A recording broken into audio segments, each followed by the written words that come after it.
नमस्कार। कार्यक्रम खेल जगत में आप सभी का स्वागत है। मैं हूं अमरनाथ और आप देख रहे हैं डीडी बिहार। जैसा कि आप सभी को मालूम है कि कार्यक्रम खेल जगत के अंतर्गत हम आपको खेल गतिविधियां और खेल हस्तियों से आपकी मुलाकात करवाते हैं। तो आज के सेगमेंट्स हम चर्चा करेंगे एशियाड 2023 भारतीय दल की तैयारी के बारे में। जी हाँ, एशियाड की घोषणा हो चुकी है। एशियन गेम्स इस बार चीन के हांगझू में हो रहा है और हांगझू में 23 सितंबर से 8 अक्टूबर के बीच होने हैं। इससे पहले बढ़ते कोविड के कारण जो है एशियन गेम्स की जो तिथि थी उसमें तब्दीली की गई थी। पहले 10 सितंबर से शुरू होना था, लेकिन अब जो नई तिथि जो आई है वो अब 23 सितंबर से शुरू हो रही है। तो इस बार के एशियन गेम्स में कुल 40 इवेंट होंगे, जिसमें 36 में भारतीय दल जो है पार्टिसिपेट कर रही है।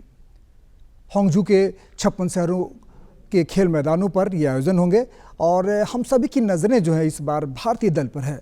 भारतीय दल में 860 खिलाड़ियों के साथ ऑफिशियल टीम भी हैं। और जहां तक एशियन गेम्स के अगर हम पूरे रिकॉर्ड की बात करें तो 1951 से लेकर अब तक यानी कि 18वें संस्करण तक में जो है सबसे बेहतरीन प्रदर्शन जो रहा है वो पिछले संस्करण में यानी कि इंडोनेशिया के जकार्ता में भारतीय टीम ने कुल 69 मेडल प्राप्त किए थे, जिनमें 15 गोल्ड, 24 सिल्वर और 30 कांस्य पदक हम सभी को मिले थे। तो भारतीय दल इस बार हांगझू में कैसा प्रदर्शन करेगा, खासकर एथलेटिक की हम बात करें तो ट्रैक और फील्ड इवेंट में हमारा कैसा प्रदर्शन होगा, चूँकि हम एथलेटिक्स में ही हमसे सबसे ज़्यादा जो है मेडल लाकर पदक तालिका में हम स्थान प्राप्त करते हैं। पिछले एशियन गेम्स में जो है जकार्ता एशियन गेम्स में भारतीय दल का जो है वो 8वां स्थान था। और इस बार के एशियन गेम्स में हम सबों की निगाहें जो है एथलेटिक्स के अलावा जो है वो कुश्ती है, तलवारबाजी है, गोल्फ है, हॉकी है और साथ ही साथ पहली बार भारतीय पुरुष और महिला जो टीम जो है क्रिकेट में पार्टिसिपेट कर रही है। तो हम सभी की निगाहें भारतीय टीम पर पूरी तरह से नज़रें जमाए हुए है। तो भारतीय दल के सामने क्या क्या चुनौतियां हैं, इन तमाम बातों के लिए आज हमने अपने स्टूडियो में विशेष रूप से आमंत्रित किया है 2 दिग्गज खेल समीक्षक। आइए आपको परिचय करवा दें। सबसे दाईं ओर हैं श्री राजीव रंजन श्रीवास्तव जी। आप आकाशवाणी के कार्यक्रम अधिशासी रहे हैं और लगातार राष्ट्रीय और अंतर्राष्ट्रीय खेल प्रतियोगिताओं में आपकी नज़र होती है। स्पोर्ट्स प्रोड्यूसर के रूप में जो है आपकी भूमिका रही है। और हमारे ठीक दाईं ओर एक जाना पहचाना चेहरा, एथलेटिक्स के अपने समय के जाने माने खिलाड़ी और NIS कोच, लगातार खिलाड़ियों के बीच जाकर वो उन्हें महत्वपूर्ण टिप्स देते हैं। आप में श्री प्रेमचंद झा जी। तो आप सभी का बहुत बहुत स्वागत है हमारे इस खेल जगत कार्यक्रम में। जैसा कि आज का हमारा जो टॉपिक है एशियाड 2023 भारतीय दल की तैयारी के बारे में, तो सबसे पहले हम बातचीत का सिलसिला जारी रखेंगे। हम प्रेमचंद जी से आपसे रखेंगे, चूँकि एथलेटिक्स जो है वो खेलों की रानी है और एथलेटिक्स में ही जो है भारतीय दल जो है वो पदक तालिकाओं में सबसे ज़्यादा जो मेडल बटोरती है। तो हांगझू एशियन गेम्स में इस बार भारतीय दल की तैयारी कैसी होगी, और ख़ासकर हम अगर बात करें ट्रैक और फील्ड इवेंट्स की हम बात करें तो हमारी तैयारी कैसी है। और सबसे बड़ी बात यह कि हम सभी की निगाहें, हम सभी देशवासियों की निगाहें जैवलिन थ्रोअर नीरज चोपड़ा पर होगी। क्या कहेंगे आप? बहुत सही सवाल है, लेकिन एक चीज जान जाइए, एशियन गेम्स हो, कॉमनवेल्थ गेम्स हो या ओलंपिक्स गेम हो, सबसे ज्यादा मेडल एथलेटिक्स में ही होता है। इंडिविजुअल गेम्स में सबसे ज्यादा मेडल इसी में होता है और टीम गेम्स में तो आप जानते ही हैं कि मेडल एक होता है, भले 11 प्लेयर खेलते हों। बिल्कुल। एथलेटिक्स में आज की तिथि में 24 प्रतिस्पर्धाएं होती हैं, तो 24 × 2 आप कर दीजिए 48 मैन वोमेन मिला के और उसको 3 से मल्टीप्लाई कर दीजिएगा तो 144 मेडल यहाँ लगा हुआ है। और 144 मेडल के लिए विभिन्न एशियाई देश के एथलीट आपस में संघर्ष करेंगे। रही हम लोगों की तैयारी के बारे में, और आपने नीरज चोपड़ा का जिक्र किया है। नीरज चोपड़ा एशियाड इससे पहले भी एक बार जीत चुके हैं। पिछला एशियाड का भी गोल्ड मेडल उन्हीं के नाम से है, कॉमनवेल्थ गेम का गोल्ड मेडल उन्हीं के नाम से है, ओलंपिक का गोल्ड मेडल उन्हीं के नाम से है और वर्ल्ड चैंपियनशिप के भी वो सिल्वर मेडलिस्ट हैं। उनकी ट्रेनिंग लगातार बाहर होती रहती है और उनको जर्मनी के जो अभी इंडिया मतलब वर्ल्ड के सबसे बेस्ट कोच हैं उनसे उनको कोचिंग दिलवाई जा रही है। तो नीरज चोपड़ा का तो गोल्ड मेडल मिलना तय ही है, क्योंकि उनका थ्रो जो है वो 88 से लेकर 90 के बीच जा रहा है, जिसके आसपास भी कोई एशियन थ्रोअर अभी नहीं है। लेकिन एक चीज और हम जोड़ना चाहेंगे, उनके साथ जो दो और जेवलिन थ्रोअर का नाम है। एक पीडी मनु है, जिन्होंने एशियन एथलेटिक चैंपियनशिप जो बैंकॉक में संपन्न हुई है उसमें उन्होंने सिल्वर मेडल जीता था, और उनका भी थ्रो जो है वो 80 मीटर से ज़्यादा है। और तीसरा नाम है किशोर कुमार जेना। यानी इस बार जैवलिन में हमारी 3 एंट्री है, और कोई आश्चर्य नहीं होना चाहिए कि जैवलिन में हमको 2 मेडल आ सकता है। नीरज का तो 100% गारंटी है, लेकिन मनु का भी 1 मेडल हमको आ सकता है। इसलिए नीरज से गोल्ड मेडल निश्चित। लेकिन हम कुछ और नाम आपको बताना चाहेंगे जिनसे स्वर्ण पदक की हमें पक्की उम्मीद है। जैसे एक नाम है ज्योति यारा जी। ये लड़के भी Asian track and field championship जो बैंकॉक में संपन्न हुआ है उसमें 100 मीटर हर्डल्स में इसने गोल्ड लाया था। ये लड़की इतना स्मूथली भागती है और स्टार्टिंग में इसका इतना एक्सप्लोसिव स्टार्ट होता है कि बाकी एशियन लड़की इसके सामने टिक नहीं पाती है। तो 100 मीटर हर्डल्स में भी एक हमारा गोल्ड आ जाएगा यारा जी के चलते। और दूसरी बात है कि ये 200 मीटर फ्लैट में भी अच्छा रेस निकालती है, और एक सिल्वर का उम्मीद हम लोग उसमें भी कर सकते हैं। एक और नाम है जहां हमें 2 मेडल का उम्मीद है, वो है Parul Chaudhary. Parul Chaudhary 3000 metre steeplechase में भी एशिया की सबसे बढ़िया एथलीट है, उसमें भी हमारा एक गोल्ड मेडल तय है। और ये भी सही है कि वो 5000 मीटर फ्लैट रेस भी बहुत अच्छा भागती है, इसलिए एक सिल्वर हमको उसमें भी मिल सकता है। और 3000 बाधा दौर की बात करें तो उसमें अविनाश शामले जो है वो भी प्रमुख दावेदार है। नहीं देखिए, आप वो 3000 मीटर स्टीपल चेज की बात हो गई। 3000 में स्टीपल चेज में अविनाश मुकुंद सावले वो जो है अभी उनकी भी ट्रेनिंग लगातार बाहर ही होती है, वो भी विदेश में ही ट्रेनिंग होती है। और सबसे इम्पोर्टेंट बात है कि 2 वर्ल्ड चैंपियनशिप के वो फाइनलिस्ट रहे हैं, और कॉमनवेल्थ गेम्स में पहली बार उन्होंने केन्या और इथियोपिया की चुनौती को तोड़ते हुए मेडल जीता था। और अभी जो उनकी टाइमिंग 8 मिनट और 9 मिनट के बीच चल रही है, इसमें हमारा एक मेडल उनसे भी पक्का है कि एक गोल्ड मेडल उनसे भी आ जाएगा।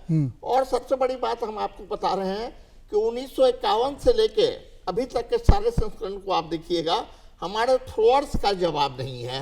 शॉर्टपुट में हमारे पास एक जमाना में प्रवीण कुमार ऐसे थ्रोअर हुआ करते थे, फिर बहादुर सिंह आए जो 1978, 82 और 86 3 एशिया गेम में उनका लगातार गोल्ड मेडल था। प्रवीण कुमार वही जो महाभारत में जो की भूमिका में बिल्कुल आप सही कहे, और वो डिस्कस के अपने जमाने के एशियन चैंपियन रहे, बहुत अच्छे थ्रोअर थे प्रवीण कुमार।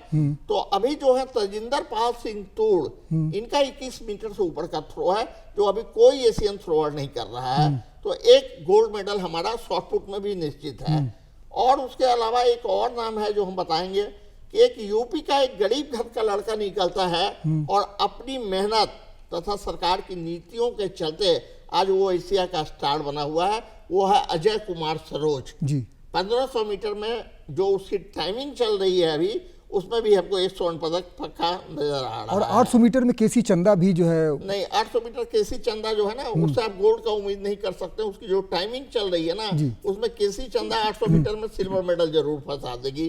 लेकिन एक सबसे इंपॉर्टेंट नाम जो है जो गोल्ड मेडल के बहुत प्रबल दावेदार हैं, वो है Abdullah Abu baker. Triple jump में भी हमारी 3 एंट्री है, हो सकता है ट्रिपल जंप में भी हमारा 2 मेडल फंस है। लेकिन अब्दुल्ला अबू बकर जो है, इनका जो जंप है वो 17 मीटर से ऊपर का जा रहा है, और ऐसी स्थिति में एक गोल्ड मेडल हमको इसमें भी आ सकता है। और सबसे इंपॉर्टेंट एक गोल्ड मेडल जिसमें हमारी टीम अक्सर जीतती रही है, वो है 4x400 मीटर रिले की टीम। हमारी रिले की टीम इतनी स्ट्रांग है और उसका कंपोजिशन इतना अच्छा होता है, खास करके बैटन एक्सचेंज करने में और एक्सीलरेशन जोन और एक्सचेंज जोन में ना जापान हमारे आसपास है और ना चाइना हमारे आसपास है। तो इसमें भी एक गोल्ड मेडल हमारा पक्का है। राजीव जी, जैसा कि प्रेमचंद जी ने बताया कि एथलीट में जो है हम लगातार जो है बेहतरीन परफॉर्म कर रहे हैं, और इस बार जो है बहुत कुछ जो है नज़ारा जो है वो बदला सा नजर आएगा। अब हम बात करेंगे हॉकी पे। अभी हाल ही में एशियन चैंपियनशिप में भारतीय टीम ने जो चैंपियनशिप का जो खिताब जीता, मलेशिया को 4-3 से पराजित किया। ये भारतीय दल के लिए बहुत ही एक अच्छी खबर है और भारतीय टीम जो है वो खासकर हम बात करेंगे अगर हम अपनी चुनौतियों के बारे में, तो सबसे बड़ी चुनौतियाँ जो क्या नज़र आ रही हैं? देखिए, हॉकी में जैसा कि प्रेमचंद जी ने सही कहा, जो एथलेटिक्स में सबसे ज़्यादा मेडल है, सही बात है। हॉकी हमारा राष्ट्रीय खेल और लोगों के एक भावनात्मक जुड़ाव भी हॉकी से रहता है। तो कई बार हॉकी के प्रति लोगों की आस्था रहती है, चाहते हैं कि हॉकी में गोल्ड जरूर मिले, भले ही कहीं से मेडल एक आध कम भी हो जाए तो चलेगा। खासकर तब के ज़माने में जब भारत और पाकिस्तान के बीच प्रतिद्वंदिता बहुत ज़्यादा हुआ करती थी। लेकिन दुर्भाग्य से एशियाई खेलों में भारत के नाम कम गोल्ड मेडल है हॉकी में, मात्र 3 गोल्ड मेडल पुरुष हॉकी में है। इधर के वर्षों में भारतीय हॉकी ने एक करवट ली है और विश्व स्तरीय जो हमारा ये प्रदर्शन अब हुआ है। आज की हॉकी में क्या है? आज की हॉकी में आपको स्टेमिना चाहिए, आज की हॉकी में आपको तकनीक चाहिए, कौशल चाहिए, पेनाल्टी कॉर्नर कन्वर्सन चाहिए। इन सब में हमने ज़बरदस्त इम्प्रूवमेंट हुआ है। और सबसे बड़ी बात जो अभी आपने एशियन हॉकी चैंपियनशिप के बारे में बताया, उसमें आपने देखा होगा कि मलेशिया के विरुद्ध जब हम खेल रहे थे तो उसमें हाफ टाइम तक 2 गोल से हम पीछे थे। अमूमन जब फाइनल में आधे समय तक कोई टीम 2 गोल से पीछे होती है तो उसका दोबारा वापस आना बहुत मुश्किल होता है। पूरी तरह से टीम जो दबाव में होती है, बिल्कुल दबाव होता है, प्रेशर होता है, फाइनल का अलग होता है।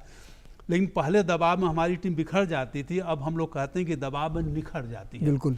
और जिस तरह से तीसरे क्वार्टर के 1 मिनट के अंदर 2 गोल भारत ने किया और वापस चौथा गोल करके मैच जीता, इसे ये पता चल गया कि जो हमारी हॉकी की एक पुरानी बीमारी थी वो था कि लास्ट मिनट में हम गोल खाते थे, फिनिशिंग में हम फेल कर जाते, फिनिशिंग टच नहीं दे पाते थे। इस सब से अब हम मुक्त हो चुके हैं और आज की तिथि में विश्व में 30 नंबर की टीम हमारी हॉकी की है। और सबसे बड़ी बात राजीव जी कि आपका जो गेम जो है, आप देख रहे होंगे कि 4 क्वार्टर्स में मैच हो रहे हैं और हम जो फिनिशिंग की जहाँ तक बात है, हम पेनल्टी शूट जो है वो उसको हम कन्वर्ट करने में जो है हम कामयाब हो रहे हैं। और खासकर हम अपने कप्तान मनप्रीत सिंह जो कि डायरेक्ट ट्रैगलर के रूप में जो है, आप सही कह रहे हैं। अब क्या है कि हॉकी में इंड्योरेंस और स्टेमिना बहुत महत्व रखता है।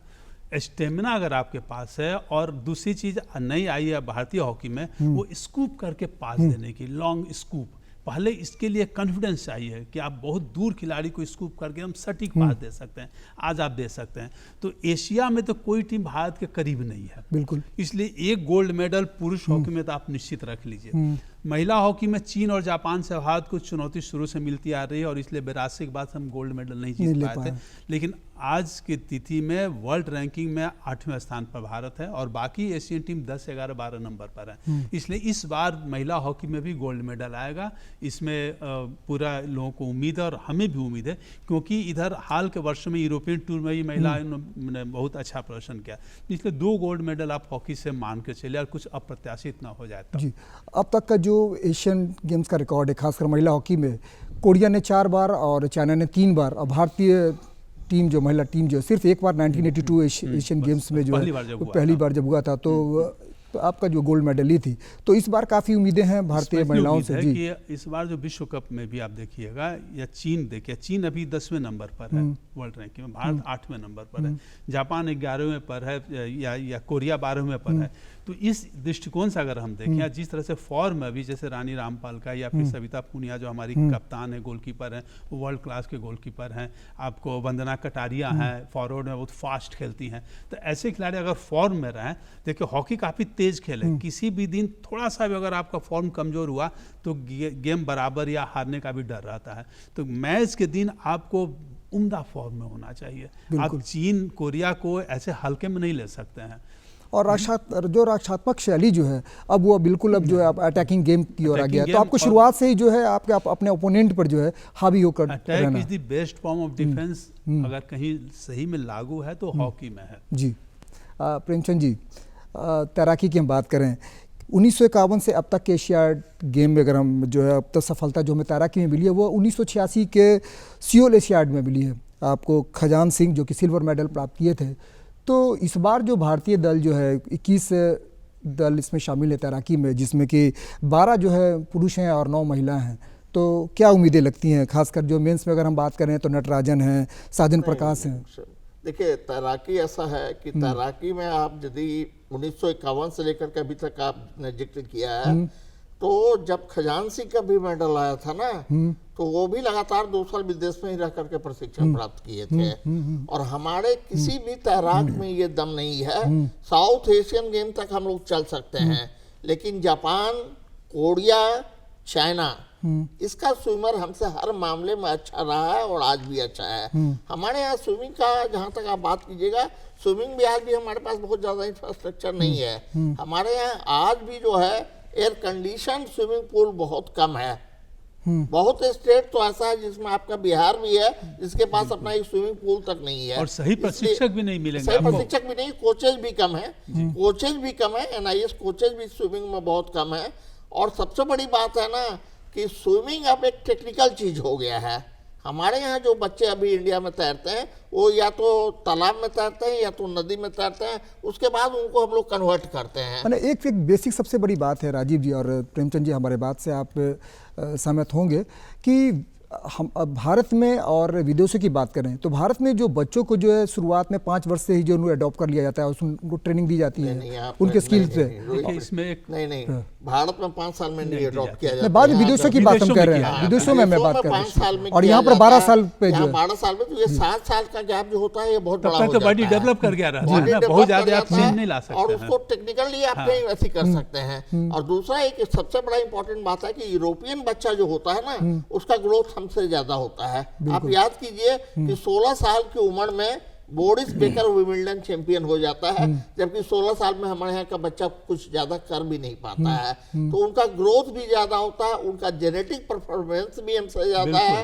तो ये कुछ चीजें हैं जो उनके पक्ष में जाती है। तो जहां तक आपने एशियाड में स्विमिंग का बात किया, तो ना स्विमिंग में मेडल आने का चांस है और ना डाइविंग में मेडल आने का चांस है। राजीव जी, अगर हम गोल्फ की बात करें हम तो गोल्फ में अदिति पेर जो है हम लोग अदिति अशोक तो वर्ल्ड क्लास गोल्फर है और इस बार ओलंपिक में कांस्य पदक को चूक गई थी। थोड़ा सा किस्मत अगर साथ दिया रहता तो कांस्य पदक जीत जाती।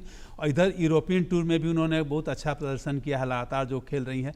अगर अदिति अशोक भाग ले रही है, इसमें जा रही हैं, तो गोल्फ में एक मेडल तो पक्का है जी। अब कुश्ती, वेट लिफ्टिंग और बॉक्सिंग की बात बॉक्सिंग में देखिए, बॉक्सिंग में क्या है कि पिछली बार एक गोल्ड मेडल हमें मिला था, अमित पंघाल थे, और एक ब्रॉन्ज मिला था। इस बार अमित पंघाल ट्रायल में ही बाहर हो गए और उनके जो दीपक बोरिया जीता है उन्होंने, तो निश्चित तौर पर जिन्होंने अमित पंघाल को हराया है तो वो अच्छा बॉक्सर होंगे और इनसे उम्मीद की जा सकती है। सबसे मेन इस बार बॉक्सिंग में हमें महिलाओं से उम्मीद है। 2 नाम आप ले लीजिए, एक लवलीना बोरगोहिन और दूसरा निखत जरीन। निखत जरीन वर्ल्ड चैंपियन हुई है जी। लवलीना ओलंपिक में मेडल जीती है। तो जाहिर है जब विश्व स्तर पर आप टॉप में हैं, टॉप 2 में हैं, टॉप 1 में, टॉप 3 में हैं, तो एशिया में तो आप गोल्ड मेडल लाने के हकदार हैं और गोल्ड मेडल इनका आना चाहिए। एक और बॉक्सर है वो है शिव थापा। शिव थापा ने भी एशियन चैंपियनशिप में भी हाल ही में सिल्वर मेडल जीता है, तो शिव थापा से भी आप उम्मीद कर सकते हैं। इस बार हमारी बॉक्सिंग में कुल 13 प्लेयर जा रहे हैं, 7 पुरुष 6 महिलाएं जा रही हैं।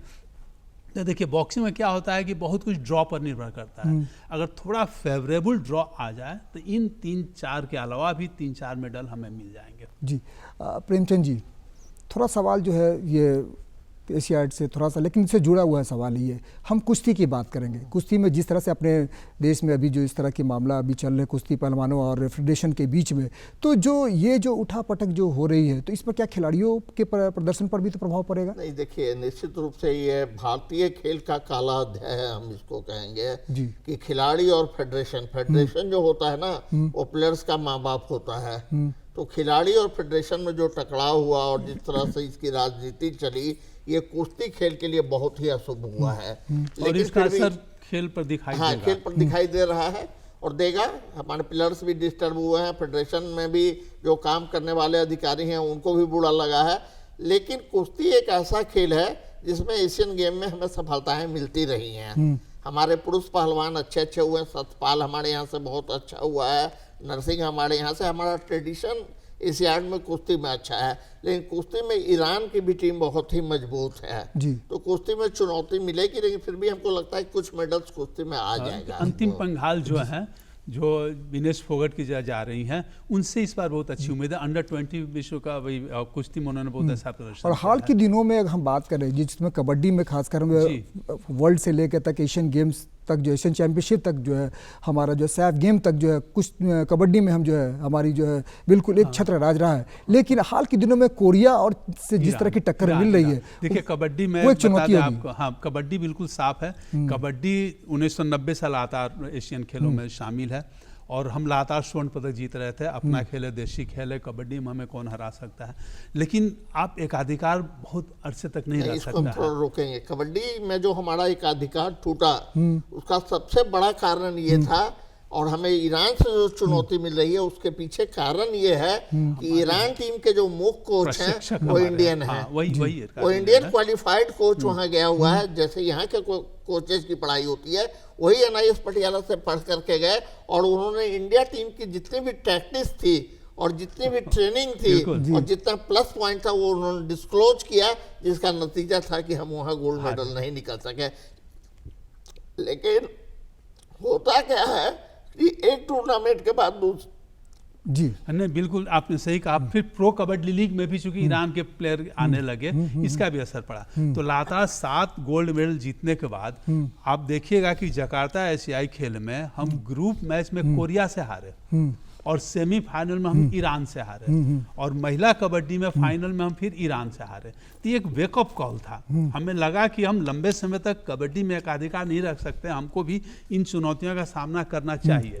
और ये 4 साल में भारतीय कबड्डी टीम ने काफ़ी मेहनत की है। अभी जो हमारे पवन सहरावत जो कप्तान है, या प्रदीप नरवाल जो स्ट्राइकर हैं, या नवीन कुमार, ये बहुत अच्छे प्लेयर हैं। और अभी एशियन कबड्डी चैंपियनशिप में अभी इसी हाल ही में भारत ने ईरान को 2 बार हराया।